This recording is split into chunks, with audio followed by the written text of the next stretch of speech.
TWA 就在我前面了，建筑外观超像一只很大的红鱼。旁边呢还有停了非常多的古董车，这些古董车都是装饰品。让我们马上回到1960年代。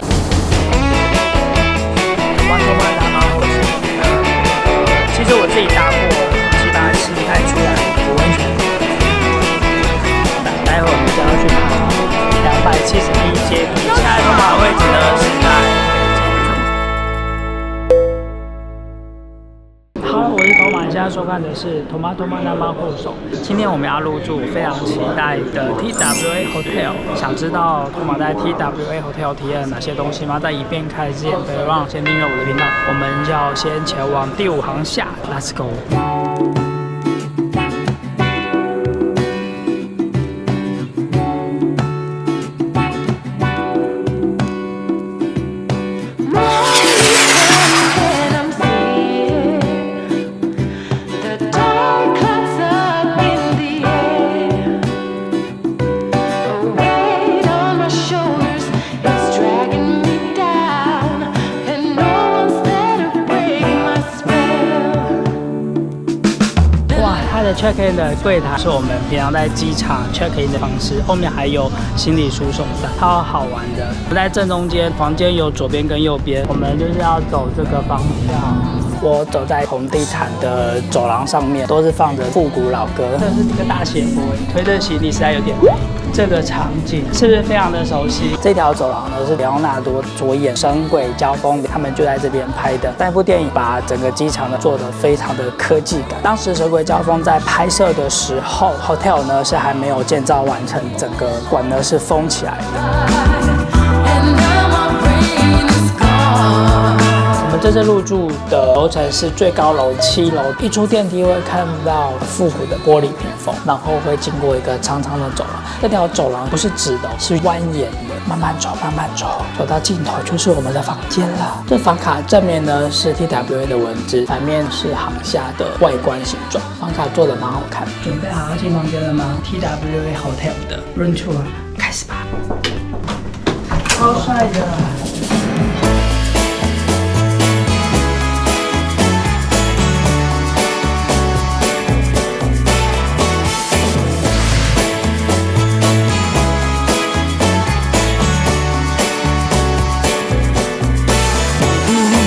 进来，首先看到复古开关，整个是金属的元素，可以控制灯，可以抬头看看，也是金色复古的灯，非常的漂亮。右边第一个是 mini bar， 有微杯，有多副杯垫，在上面有 Corsi 的飞机，也有高脚杯，这个高脚杯很脏，有待加强，可能没什么人用吧。最下面一样是红色的保险箱，这整个木柜在当时就已经采用线板的设计，再加上金色的元素，可以往旁边木门打开就是厕所，2排暖白球灯加黑色烤漆化妆镜，加上亮面白色人造石洗手台，让浴室的灯光很漂亮。肥皂座和沐浴备品都印有 TWA logo。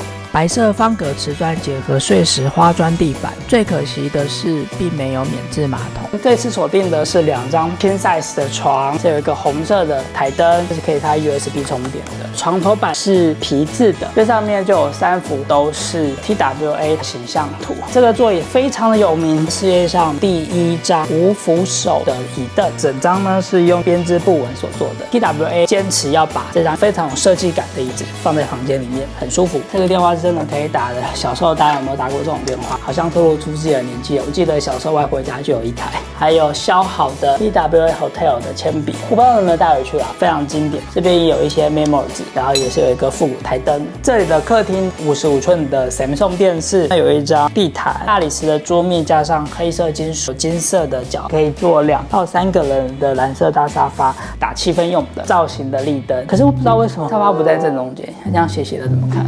可能要在床上看吧。啊，我知道这个沙发为什么了，因为这张沙发坐在这里就可以远看窗户外面，我们可以看 JFK 第5航厦的飞机起降。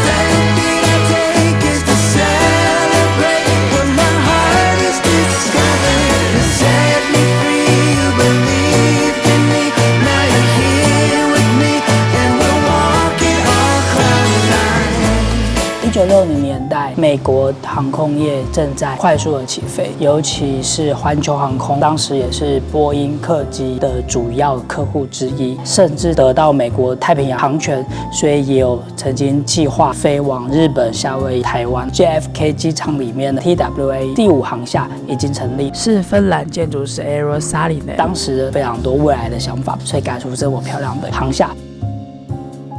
在这里当然也会有卖 TWA 所有的商品，还有包括飞机模型、吊饰啊、衣服，还有文具用品，还有过夜包，很可爱。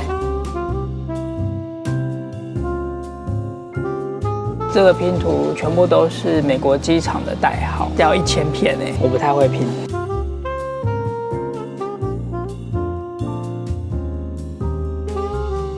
可以了解到1960年代的环球航空是有多么的发达，横霸整个美国。这里同时也展出环球航空每一代的制服，还有包括机长、组员的所有东西，可以过来这边参观一下哦。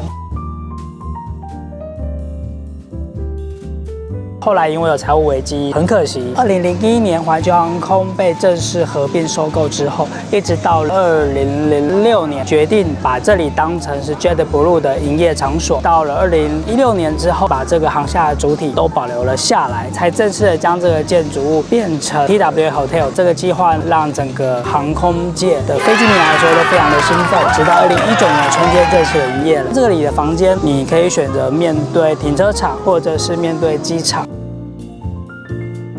在这里有一些简单的轻食，点了一个三明治，还有一杯冰咖啡。香草冰淇淋好好喝。哇哦！在喷射机还没开始之前 ，Corsi 的有4个引擎，可以飞过大西洋的飞机，当时来说一定是非常的厉害。说了这么多，原来这台飞机还有另外一个可爱的名字，叫做 Connie。我们现在就要来登机了，看看里面的调酒好不好喝。哎呀，酒吧的内部尽可能还原了机舱原貌，特别保留了驾驶舱，甚至连座椅的安全带都1:1复刻。白色边桌也是建筑师 Eero Saarinen 的经典作品。走到终端，利用透明玻璃可窥看机体结构的想法，据说是来自建筑师 Eero Saarinen 正如遗失拱门的灵感。飞机上每个小细节都在向芬兰建筑师 Eero Saarinen 致敬。走进来这间酒吧里面，前面有2排的沙发，后面就有飞机的座椅了。哇哦！坐在这边就可以透过机窗欣赏外面 Corsi 的4个引擎，喝我们刚刚点的 Tornado 5，来喝喝看。我知道这是什么了，这个叫做 Campari， 很苦。这个酒吧的酒很浓郁，是我蛮喜欢的。处处都可以发现 TWA Hotel 的用心。我现在站的位置就是飞机的跑道中线，跑道的方向呢是4楼跟22R。康妮呢要准备从这边开始起飞，晚上这样子看很像太空梭。上面的酒吧呢，你随时都可以上去，不过还是有时间限制，尽早来会比较好。尤其呢是傍晚到晚上是最好的时间。夜晚的 TWA 饭店更有格调，这个打灯起来呢，非常的有气氛。另外一边的红色通道就可以通往第5航厦，别忘了带你的房卡一起走。这里是什么地方呢？老板的办公室，而且这里有一台好大的康妮，这是另外一边的景色，所以2边都可以走走。在中间的夹层有一台可爱的拍贴机，好像是免费的，试拍看看里面的空间，背后 TWA。哦，开始了 Look here。2、1。Suddenly, the world I used to know, I see it differently. You woke me from a dream, now here's reality. Baby, baby, you are really hurting me. 你有想过有一天可以泡着水边看飞机吗？真的是太梦幻了。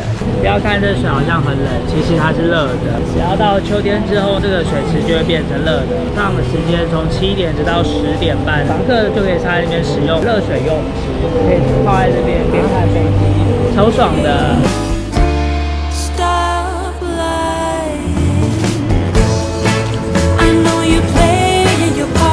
待会我们要要准备退房了，check in的时间是下午的4点，退房时间是早上的11点。对于飞机迷来说，可以入住 TWA 真的是非常幸福的一件事情。毕竟这里是面对着机场跑道，大家最在意的隔音的问题，在房间里面有隔着双重玻璃，飞机的引擎在启动的时候，车子经过的声音隐隐约约还是听得到外面机场工作的声音。在家里的时候也会自己开机场的白噪音睡觉，所以可以在现场听到这样子的环境音，这是一种浪漫吗？在那边办公看着飞机，你知道我眼前的飞机是什么吗？全世界最大的民航客机 A380就在我面前呢，超兴奋的。有优点，当然也有缺点。这次我锁定的是套房，房间的 mini bar 酒啊、饮料什么都没有，连一瓶水也没有，垃圾桶都没有。挂衣服的下面放了标示，上面有写回收的跟不可回收的。难道就把垃圾这样放在那张纸上面吗？我有点不太了解。再来，浴室片玻璃，另外一边是完全没有门的。水就非常的容易溅出来，所以地板整个湿湿的。更夸张的是，吹风机外壳已经破掉了，前面破，上面也破，但是风力是蛮强的。这里是电动窗帘，虽然可以看到美美的机场，但是如果你晚上要睡觉的时候，还是要关下来，不然的话，外面机场都可以看到房间在做什么。TWA Hotel 不仅是代表环球航空，也是象征着美国航空辉煌的历史。这一座饭店对一般旅客来说，可能只是一时的栖息之地，对于航空迷来说，绝对是值得造访的 hotel 之一。撇除了那些我不太理解的事情之外，要完成一趟飞行，不只是坐上飞机而已，而是整个机场，包括塔台、地勤人员、空服人员，这么多人一起的心血结晶。就像我现在身后 A380，难得有这么长的时间可以看，希望有一天呢，我也可以打赏A380。我是 Thomas，如果你喜欢我的影片，别忘了帮我订阅、赞、分享，我们就下个星期见喽，拜拜。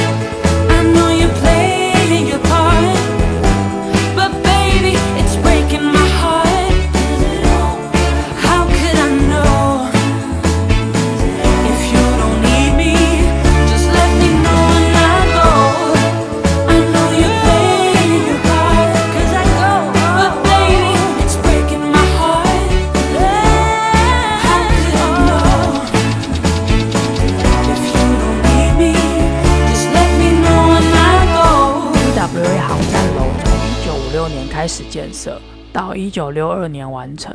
遗憾的是，芬兰建筑师 Eero Saarinen 因脑瘤在1961年不幸去世，生前未能看见航站楼最终完成的样子。我们只要靠近这边，门呢就自动弹开。进来之后，我人在这里，自动的关上，非常的高科技。果然是号称最大健身房，真的超大的，又有跑步机、重量训练，什么都有。看这个枕头很蓬，希望今天这个床好睡。好了，应该很糟糕，大家要想好动作再拍哦。照片洗出来，我的呢是彩色的，而且一次有2张。我们要离开 TWA Hotel 了，好舍不得离开呀！如果可以一直住在这里看飞机有多好。其实我昨天一直到2点才睡，因为我一直看跑道上的飞机。我是不是很奇怪？